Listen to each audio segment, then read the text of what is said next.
Winning the World, One Page at a Time, The Enduring Legacy and Astonishing Records of Dale Carnegie's How to Win Friends and Influence People.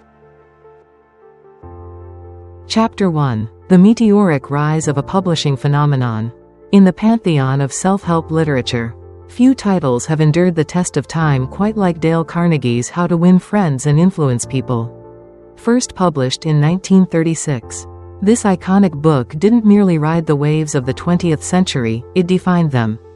With over 30 million copies sold globally, translations in more than 40 languages, and a presence in virtually every bookstore from Tokyo to Toronto, How to Win Friends and Influence People has not only cemented itself as a publishing juggernaut but also as a cultural cornerstone.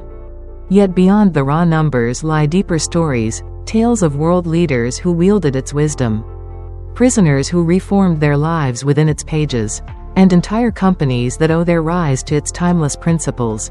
When How to Win Friends and Influence People hit the shelves during the height of the Great Depression, no one, not even its ambitious author, could have predicted the global phenomenon it would become. What started as a handbook for struggling salesmen quickly became an international playbook for human connection. Within months of its release, the book had sold hundreds of thousands of copies, an almost unheard of feat during an era when Americans were counting every penny. One of the earliest records it shattered was its longevity on the New York Times bestseller list, remaining for over a decade, a feat nearly unmatched for a nonfiction title at the time. Carnegie's conversational tone, combined with real-world examples and practical advice, struck a nerve with readers from all walks of life. From corporate boardrooms to wartime bunkers, his words echoed. Chapter 2. Unexpected Readers, Unlikely Outcomes. While the book's sales figures and critical acclaim are widely celebrated, some of the more unexpected stories come from its most unlikely readers.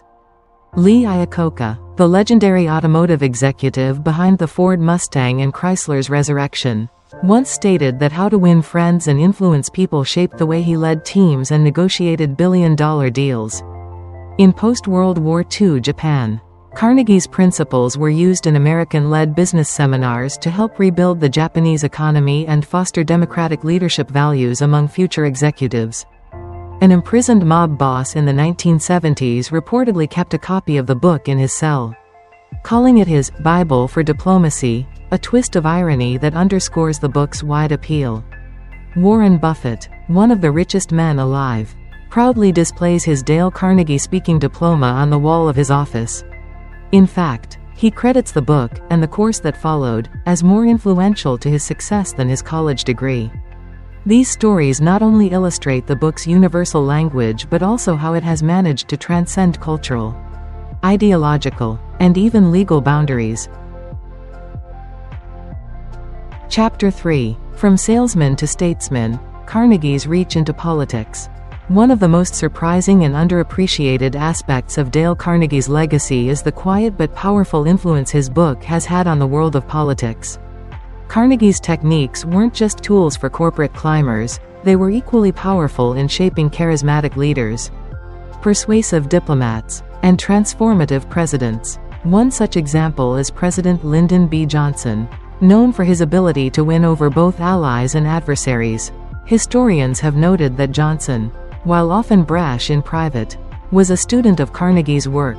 He is said to have employed the book's core principles while forging relationships on Capitol Hill, particularly its emphasis on sincere appreciation and avoiding direct criticism.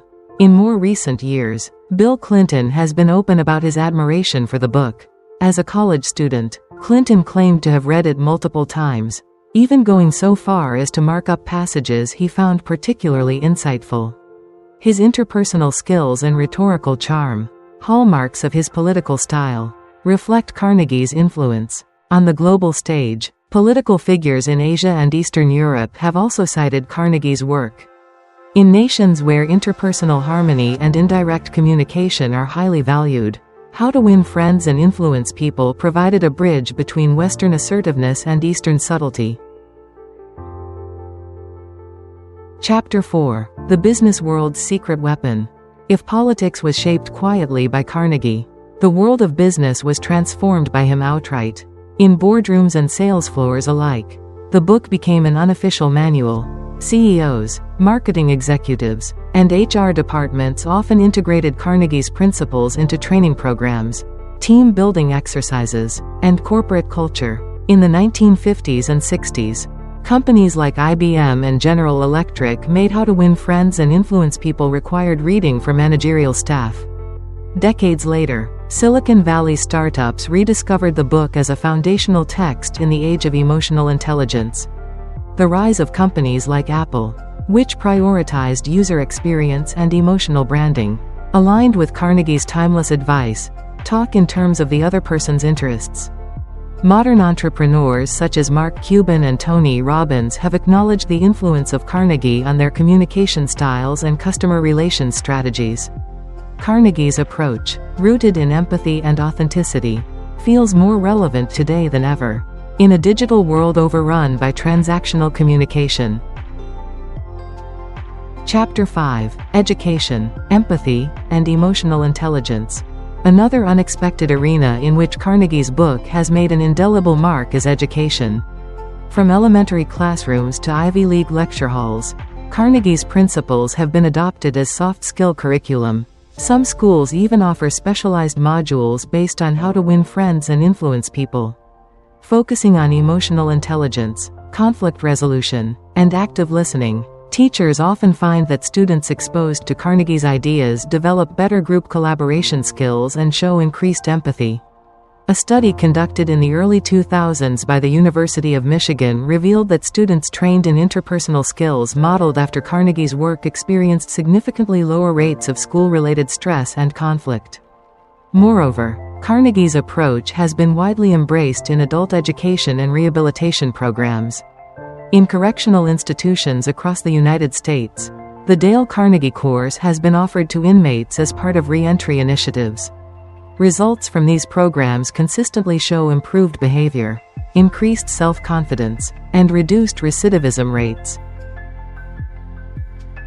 Chapter 6: Global Translations, Cultural Adaptations. One of the secrets behind the book's massive global reach is how well it adapts across languages and cultures. From Hindi to Hebrew, Swahili to Swedish, How to Win Friends and Influence People has been lovingly translated and often reinterpreted to match local customs and traditions. In China, for example, the book is known as Renji Guan Shi Shui, the study of human relations, and it has become a staple among white-collar professionals. Its appeal in East Asian cultures is rooted in its emphasis on harmony, face-saving, and the power of listening. In Brazil, Carnegie's teachings have found a home in leadership seminars and motivational workshops that combine Western ideas with local storytelling techniques. Notably, some translations aren't literal but rather cultural reinterpretations. In some Middle Eastern editions, certain anecdotes have been replaced with regionally relevant ones, ensuring that the book resonates on a cultural as well as personal level. Chapter 7: Controversies, Criticisms, and Misinterpretations. No literary legacy is without controversy, and How to Win Friends and Influence People is no exception. Some critics have accused Carnegie of promoting manipulation rather than authenticity. They argue that tactics such as flattery or avoiding criticism can lead to insincere relationships or passive-aggressive behavior. Others suggest the book is overly optimistic, assuming that people are always rational actors who can be swayed with kindness. In reality, say detractors, such an approach may fail in hostile or toxic environments. Nevertheless, defenders counter that Carnegie's work is not about deception but about understanding and respecting others. As he himself wrote, the only way to influence people is to talk about what they want and show them how to get it. Chapter 8: A 21st Century Revival. In recent years, Carnegie's message has enjoyed a resurgence. In a world dominated by digital noise, social media toxicity, and screen-mediated communication, the simple power of a sincere compliment or active listening is more revolutionary than ever. Younger generations, often stereotyped as socially disconnected, have rediscovered Carnegie through podcasts, TikTok summaries, and YouTube explainer videos. Dale Carnegie and Associates, the training organization founded on his principles, now offers virtual courses and webinars to meet modern demand. Companies like Google and Microsoft have incorporated Carnegie's interpersonal skills modules into their professional development pipelines. As workplaces become more collaborative and globalized, Carnegie's century-old wisdom continues to feel freshly relevant. Chapter 9: Legacy and Lessons for the Future.